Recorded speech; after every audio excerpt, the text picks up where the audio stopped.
doctor should start a stepwise process. And the biggest question is if you are apathic, you have no desire to exercise.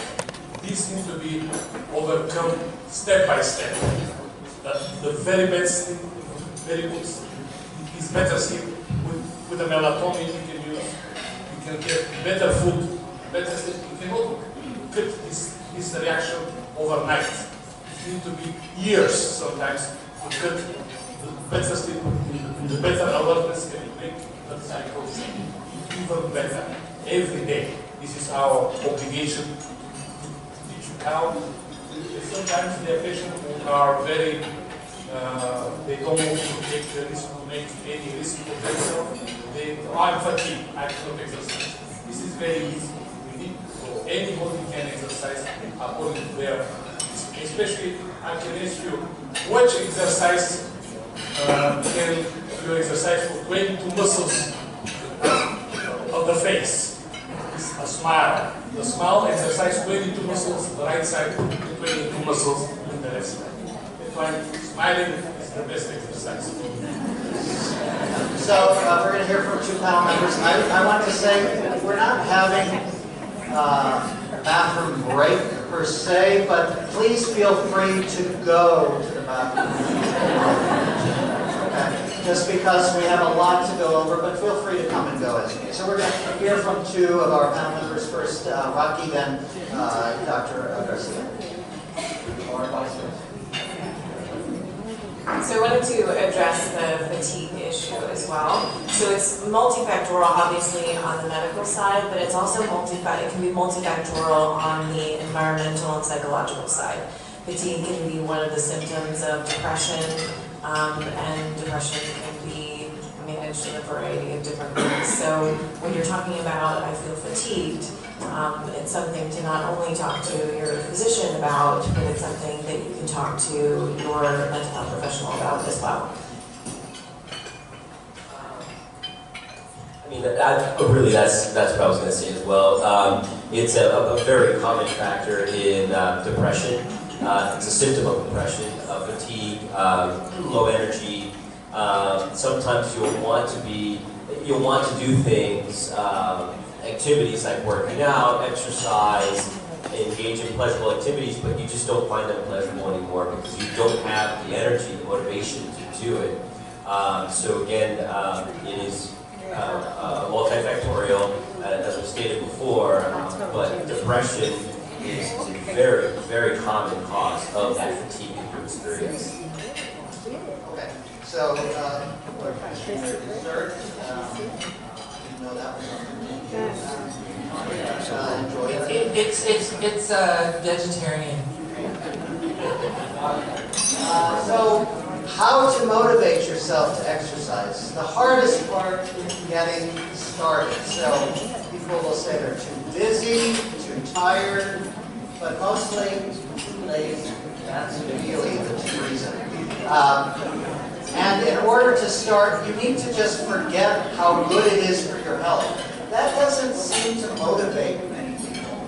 You need to focus on what you'll get from it right now. We've just been talking about it. More energy, improvement in mood, improvement in sleep if you have impaired falling asleep and staying asleep. So those are the immediate benefits, and focus on that.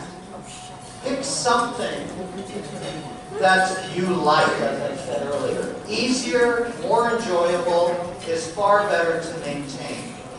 And make it non-negotiable. It's not something you have to deliberate about. It is part of your day. It's not, oh, I'll get to it. You wouldn't say, oh, I'll get to my 8 a.m. pill.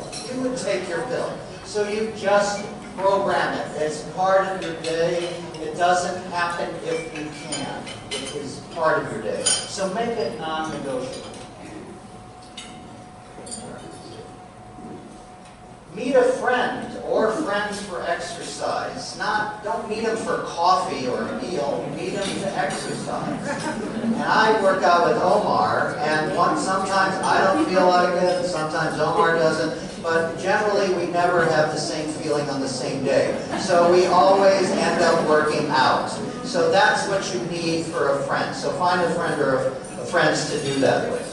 You'll have more energy, you'll have higher spirits, less fatigue, we've just been talking about. And with your friend, you won't want to disappoint that person because you don't know if they're feeling like they don't want to exercise that day.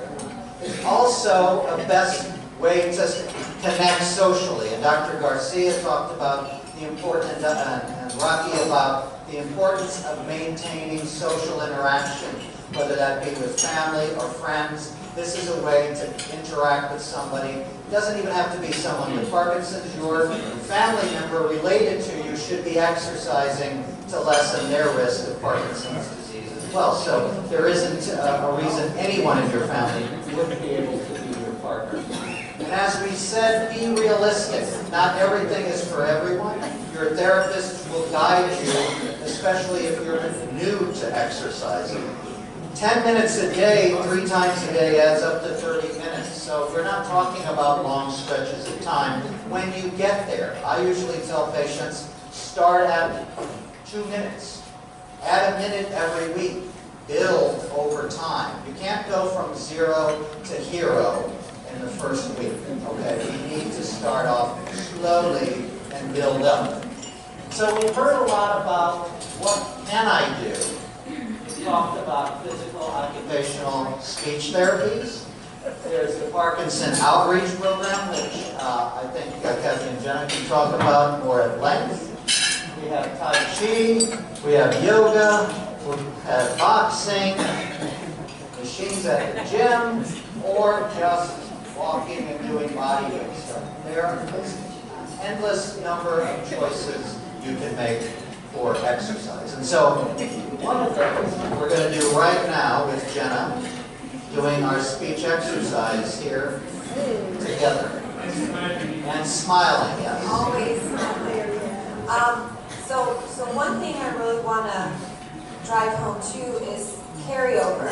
So when you do therapy, you're usually really good about doing your exercises when you're in therapy. As soon as you're discharged from therapy, most people tend to let everything fall by the wayside.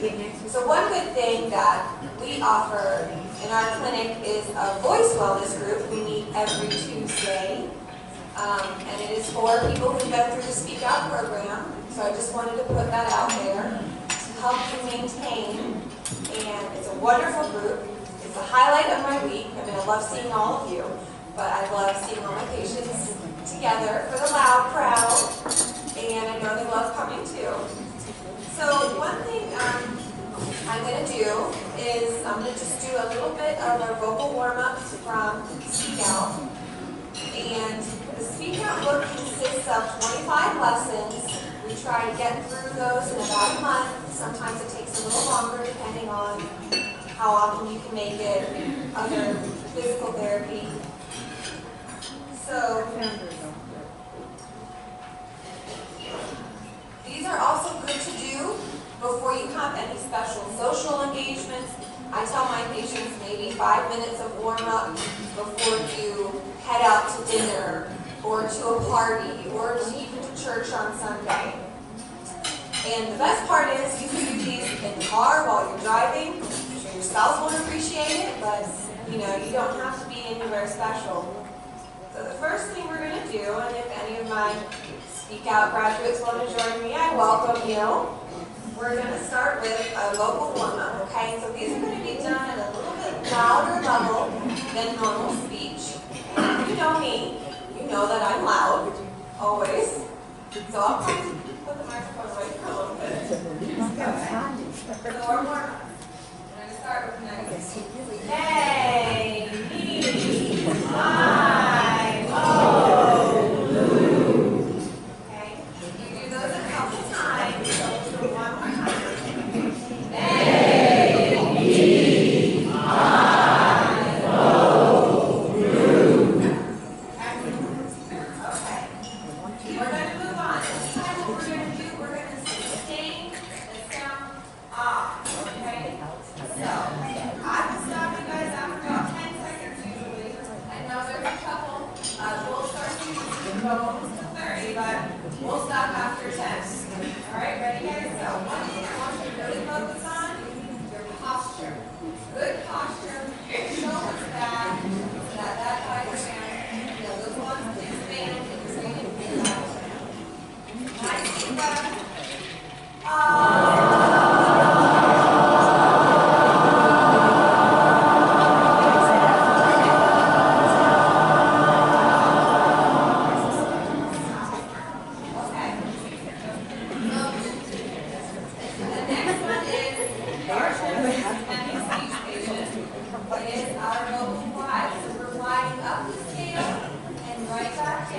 we're not going to hold it like this.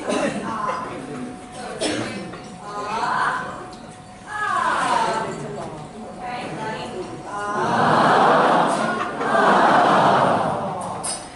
All right, pretty fun, right, guys? Pretty fun. So, as we go on through the book, those warm-ups never change. Every lesson has the same warm-ups I start. But the book gets progressively harder, okay? So everything builds up. We start with counting exercises, reading short phrases. I don't know if you guys can see. Short phrases, they build up to paragraphs and stories, counting by 10, so that it allows you to build that strength, okay? Just like you lift a dumbbell, when you get stronger, you lift a little heavier. I want you to think of it. You're lifting heavier with your voice. Your voice is getting stronger. Your breath support is getting stronger. Your muscles are getting stronger. So the thing I love about the Speak Out is it's very functional. It's pretty easy to do. And if you do it correctly, it fixes breath support, articulation, volume, intonation, kind of naturally. So, Thank you. oh yeah, sorry. One more thing I have to tell you, and my spouses especially will know, we speak with intent, okay?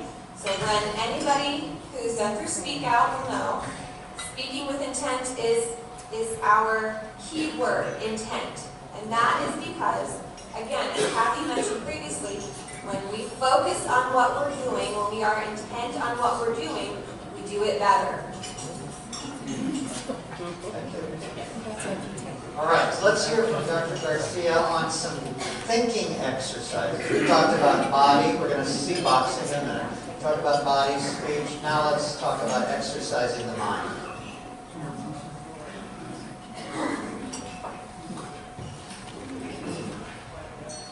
Stand up here. So it's really what I'm going to talk about right now is just exercises. After every evaluation, I usually get the question from patients once they find out that they have certain weaknesses. Well, how can I improve upon my cognitive weaknesses, whether it's a problem-solving issue, a memory issue, and truth be told, I mean, there's a lot of different things that you can do. There's not one thing that you should focus on. I always get people that say, well, I do crossword puzzles maybe once or twice a week. That should be it. And I'm like, no, you got to do a lot more than that. And what I'm going to go through right now is just a couple of different ideas and things that maybe you haven't thought of that can strengthen your mind, that can help you think more clearly, develop your memory. Now, I really want to bring home the point that there, again, is not one thing that you should do. You should do a variety of things. And here are some of the ideas. So obviously, yes, you can do crossword puzzles. If you love words, you love word searches, perfect, go ahead and do that. There's a lot of research that shows that working with words and language can improve your retention, language ability. But take it a step further. Some of my patients have talked about attempting to learn a new language. Very basic stuff. If you don't know Spanish, just to go online. There's a lot of free Spanish programs, or even audit a class in a college or university for free. There's a lot of programs out there for individuals who just want to sit in and learn about a new topic. So again, it doesn't have to be language. You can be a new subject, something that you're interested in. The other important point to make is that please don't try to do something that you have absolutely no interest in. So don't force yourself to do something like crossword puzzles if you don't like it. Let's think outside the box. Other things that you can do to help improve or strengthen your current cognitive ability are things like reading. There is a lot of research out there that shows that individuals that read frequently will often, I think it's up to, they have up to 38% better memory than those who don't read as often. Other things that you can do, see, I have my notes here, sorry, there's a lot of stuff, but I'm only going to go through. Gardening, for example. Gardening is something else that can improve your mood, that can improve your focus, your concentration. We're not exactly sure why, but we suspect that just being outside, getting natural light, can improve just overall mood, which reduces your stress. If you reduce your stress, you're able to think more clearly. If you're able to think more clearly, you're going to remember things a little bit better, and thereby engaging in even other activities, even more activities that you would like to do. Cooking, right? So I know we've been talking a lot about exercise, so make sure that you're cooking healthy, right? Right. Diet is very important, but getting in the kitchen, not letting go of those things that you like to do. If it was cooking, and then you found out you had Parkinson's, and you ended up having significant motor symptoms, that doesn't mean that you have to drop everything. And I do find that sometimes some patients come in and they say, well, I'm diagnosed with Parkinson's, that's it, I can't do anything anymore. Yeah, you can. You just have to modify it. If you have memory issues, that doesn't mean that you give everything up and that you can't remember your appointments or follow through on remembering important dates. You're just going to have to write it down. You make modifications. Most of us write things down. Most of us lead a very busy lives, so that's nothing different than your next door neighbor is already doing. So again, it really comes down to creativity within the patient's own sort of creativity, but also with family members to come up with things that can engage a patient with Parkinson to do things that can strengthen your mind. So again, crossword puzzles, reading, gardening, yoga, which we spoke about, meditation, listening to music, specifically classical music, has been shown to improve long-term or at least sustain cognitive functioning. So again, just be creative. You're going to have to sit with your family members and think about what would be best for you in terms of these activities. And just have fun with whatever you decide to do. But don't stop living your life at all, just because you have this diagnosis of Parkinson's. All right? That's it. I'm sorry?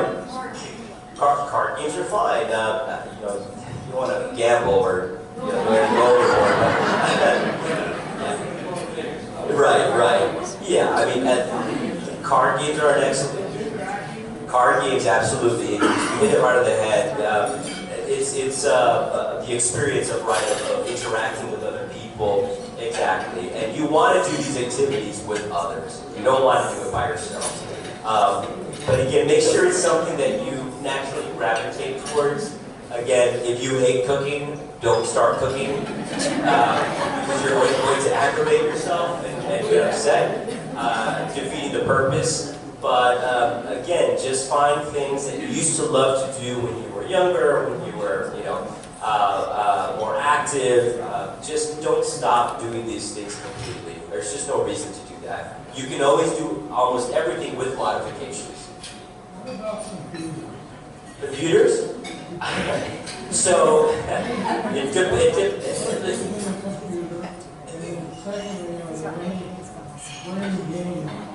good question. On your phone. Yes, good question. So there are absolutely some brain games, computer things that you can use. I can give you suggestions, and I often do with my patients on specific websites. One of them is, for example, Lumosity, which a lot of us have heard of. Please just understand that these websites claim to be the only website that can improve your memory. It's not always the case. They're good because they provide all these different types of memory activities. Spending about 30 minutes a day, 4 or 5 days a week on these brain games is sufficient enough to maintain cognitive ability. There are also a lot of brain games on your phones. So go to the App Store. It doesn't matter what it is. Type in brain games. Download it. If I were you, I wouldn't pay for it. There's a lot of free stuff out there. Play with it. If you like it, keep playing with it. If you don't, delete it. Download something different. But as far as online stuff, Lumosity is a famous, popular one. And there's also another one by Rosetta Stone that is, you remember Rosetta Stone was language acquisition. Right, they have a website called FitBrain, FITBRAIN, FitBrain. It's $9.99 a month. You do have to pay for it, but you can go on and try it. And that has about 100 different types of games for your mind, and it tracks your progress over time. That's one of my personal favorites. So, but if you're going on the computer to just, you know, watch movies or sit in front of the TV for hours on end, that's not going to be helpful for you. FitBrains, Luminosity, and 4 letters are all on your. You can get on your phone for free. Yes, I believe now you can. Right. Mike, if I can interject for just 1 second, one of the other hats I wear besides speech and voice is cognitive therapy. So there are things that we can do together, but just one of my lovely quotes that my patients also hear all the time is, if you don't use it, you lose it.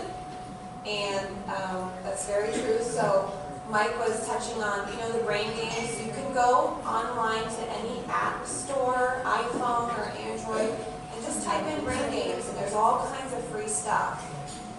One thing I want you guys to know is make sure you're switching it up. So don't do a crossword puzzle only every day. Do some Sudoku, do something else. Really make it a challenge for your brain, so it's not just rote memorization. I just wanted to say, when we talk about dopamine and how it affects the brain or not having enough, I think a lot of people have talked about it in different ways here, but we have to think about it's not just the motor, that it affects our brain and our cognition, as you saw on the slide that Dr. Pepper shared, is that those abilities to do 2 things, or to remember, or to inhibit something when you have an impulse to do something, those are also affected by exercise. And the other thought that I have for that is that there are studies that show different kinds of exercises affect different things. So they did a really interesting study where they looked at patients who went to therapy versus patients who did a home program, just a home program, and individuals who did it in a group. They did the same thing in each of these settings. And what they found was that the people who did physical therapy had improvements in one area, whereas people who did group therapy had more improvements in cognitive status and quality of life. So it's picking the exercises that match what you're working on, I think is really important. So if you feel like doing 2 things at once is hard, then you pick the exercise that matches that. And I just wanted to add to what Dr. Garcia was saying, that I think it's great. We challenge in physical therapy to try to include those things. So when you're walking, can you count? Or can you play cards while you're standing? Or can you, when you go on a walk with your spouse, can you say the birth dates of all your grandchildren? Or could you say their names? Or could you say them backwards? Different things that really challenge your brain as you do the exercise. There's so much evidence that there's such a tie between the 2. So I feel like when we talk about it affecting our brain and our cognition and affecting our motivation, I just feel like there's so much interplay together that it's hard to really pick them apart. So I think just including all these things is just so important whenever you do therapy or you do exercise, that you're thinking about how these things affect each other, because you could do a lot of things at once. So that's smart business to me, is to do more at once. So that's just my pitch for that. Good. Thank you all. Okay, we're going to move to the next section. We're going to have more questions, believe me, and we'll do boxing at the next break. But we're going to start with some nutrition basics. And again, this is not a new phenomenon, despite the popularity of the Atkins diet, South Beach, all the rest. Back in Hippocrates' time, he said, "Let food be thy medicine, and medicine be thy food." And so we're going to focus now on nutrition. And I'm just going to give you some basics so that you can understand the implication of food. So we're going to talk about the three macro elements, or the three main components of food. The first is carbohydrates, and there's various types of carbohydrates, and there's really a misunderstanding of what it means. Because people will say, well, I shouldn't eat carbs, or I should eat this, or I shouldn't eat that. You need everything, but you need the right components of everything. The body reacts differently to different kinds of carbohydrates.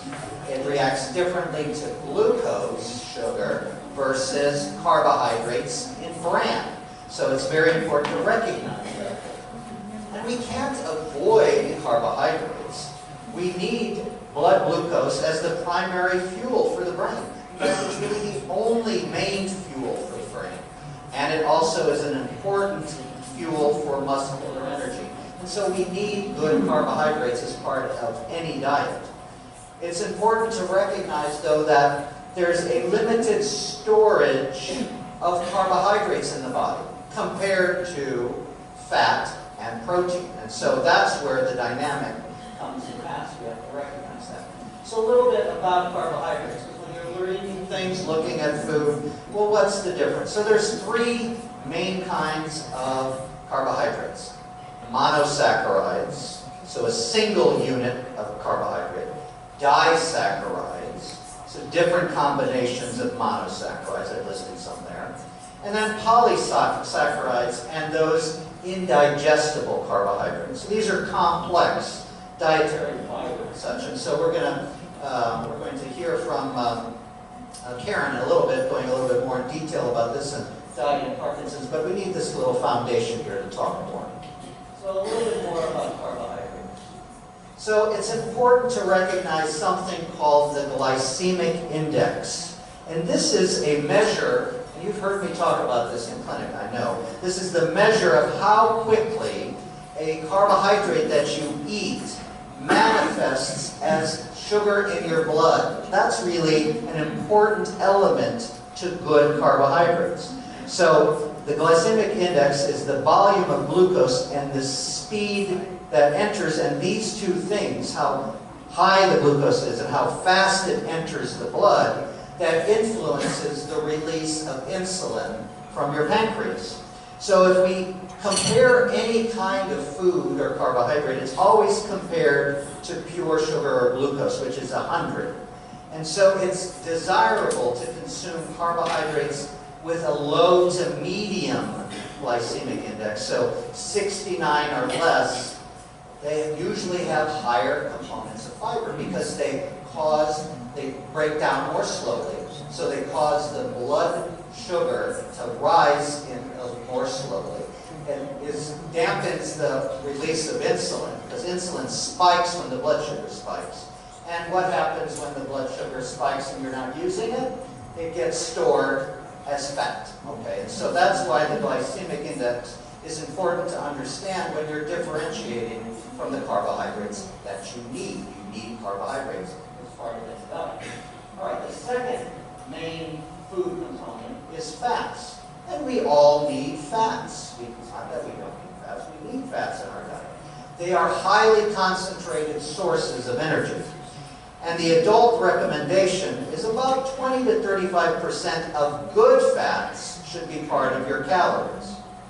Now, as we are, few Americans consume less than 35% of their total calories from fat. So another difference compared to those in the Mediterranean, Scandinavian countries, Far East. We have a high amount of our total calories being fat, and usually bad fats at that.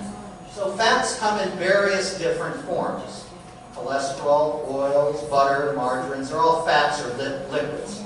We use the term fat for a solid and oil for a liquid.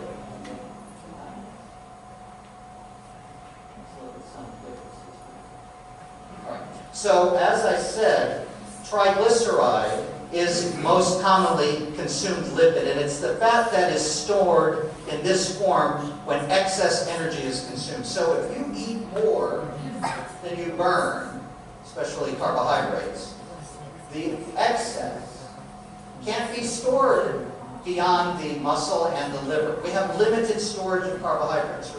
So by consuming those high glycemic index carbohydrates, because your blood sugar is spiked, the insulin is released, the body needs to say, oh, I have all this glucose in my blood, I need to store it. The liver and muscles are full, it gets stored in your fat cells. And that's the problem with the high glycemic carbohydrates. It's also stored in muscle and in the liver, but those areas are limited, and so it gets stored in the fat tissue around your belly and other parts of the body. All right. So let's look at some different types of fats, just like we had different types of carbohydrates. So there are saturated fats. So these are usually animal and dairy products. They have no double bonds. Mono unsaturated. They have one double bond. And usually those can be found in olive oil, canola oils, nuts, avocado. A good form, these are good forms of fats. And polyunsaturated fats. So it has more than one double bond. So this is found in salmon, tuna, safflower, coral. So mono and polyunsaturated fats would be what you would consider good fats, just like they're better carbohydrates. All right, so that's the second main. Third is protein. Everybody thinks they need a lot of protein. But most of the energy that feeds the brain and the muscles comes from carbohydrates. But we do need protein because it forms muscle, forms hormones, has other functions in the body. But it isn't out of proportion to the necessary good fats, necessary good carbohydrates. Proteins are digested into amino acids. Amino acids can be converted to glucose, some of them. The amino acids control the fluid volume and the water balance in the body. They keep us from being too acidic or too alkaline, and they are the foundation of enzymes, hormones, and tissue. So proteins are essential in addition to carbohydrates and fats. So it's important to recognize, and we'll talk a little bit about this, is that the protein is, as I said, digested into amino acids. Amino acids are very like levodopa. And so for some patients who have problems with their medicine not kicking in or wearing off, the competition with these amino acids in your diet at the time that you take your medicines may compete to get into the blood from the first part of the intestine. And so that's important in some patients, but in general, that's not important in most patients with Parkinson's disease who don't have those fluctuations. Okay, so that gives you the basics. I'm going to ask Karen to kind of expand or add anything from her perspective, given her background. Can you hear me? Let me do this. Yeah, I can hear back here. Look, she's grabbing the mic. I loved what you said about the prescription for exercise. There's actually a hospital in Houston where physicians write prescriptions for fruits and vegetable, and they call it the pharmacy, F-A-R-M-A-C-Y. So I love that. I think that's such a great idea. They get a discount if they have their doctor's prescription.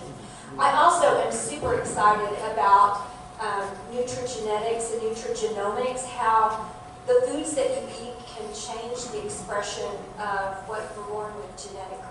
So I think that is very exciting and particularly has some good evidence and research on expression of essential tremor. I thought that was really, really significant. Higher concordance with the Mediterranean diet and essential tremor reduced expression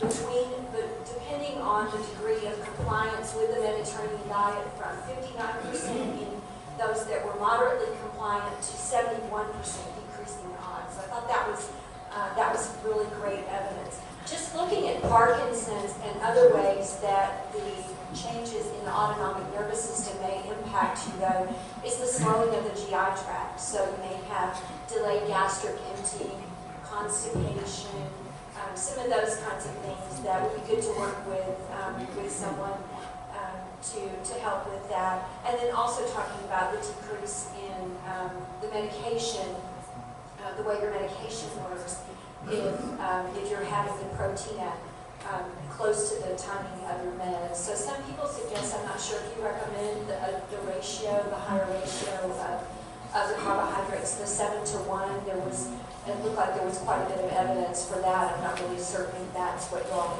are recommending right now. Also, a lot of patients end up with some dysphagia, some changes in their swallowing associated with Parkinson. So working with speech therapists and having more frequent, smaller meals would probably be some of the things that I would recommend. Also making sure that you're getting plenty of fluid. I know a lot of patients with neurologic challenges and movement challenges, mobility challenges, limit fluid so that their toileting is not as frequent, and then that compounds the problem of constipation and all of these things. So that would be something to keep in mind, that monitoring your urine to make sure it's dilute, and that you're not dehydrated, and that's making your constipation worse.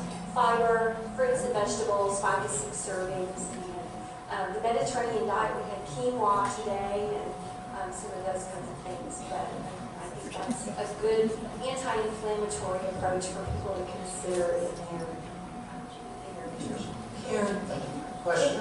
Karen, can I add, the dehydration adds to fatigue, and that's important. Sometimes we don't realize that we're dehydrated, and that can have us feeling tired.